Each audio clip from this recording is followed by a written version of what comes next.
आऊज़ु बिल्लाहि मिनश्शैतानिर्रजीम बिस्मिल्लाहिर्रहमानिर्रहीम। अस्सलामु अलैकुम या अली मदद। मोमिनीन व मोमिनात की खिदमत में इसमें आज़म का बेइंतहा जलाली मुजरिब और आज़मूदा तरीन अमल व वजीफ़ा लेकर आए हैं। इसमें आज़म के ख़ास तरीन ज़िक्र का विरद वजीफ़ा मोमिनीन ने खुसूसी तौर पर 12 रबीउल अव्वल 12th ऑफ रबीउल अव्वल के पूरे दिन में किसी भी वक्त कर लेना है। खुदावंद मुताल बहक़ मोहम्मद वाले मोहम्मद इस ज़िक्र के सदक़े में, इस इस्म के सदक़े में आप मोमिनीन की हर हाजत को आपको फ़ौरन के फ़ौरन अता कर देगा। आपकी बलाओं, मुसीबतों, नागहानियों, परेशानियों का खात्मा कर देगा।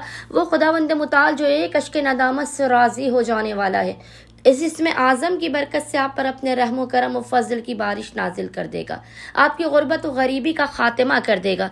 वो इसमें आज़म क्या है जिसकी 12 रबीउल अव्वल के पूरे दिन में मोमिनीन ने किसी भी वक्त अव्वल व आखिर 5-5 मरतबा दुरूद के दरमियान में 72 मरतबा 72 टाइम्स तिलावत करनी है।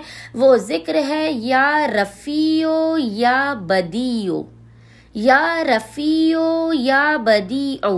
मोमिनीन ने इस जिक्र की 72 मरतबा 72 टाइम्स तिलावत करनी है, अव्वल व आखिर 5-5 मरतबा दुरूद के दरमियान में।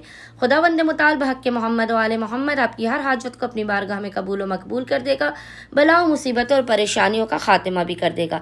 अल्लाहुम्मा सल्लि अला मोहम्मद व आले मोहम्मद व अज्जिल फ़राजहुम अजमाइन।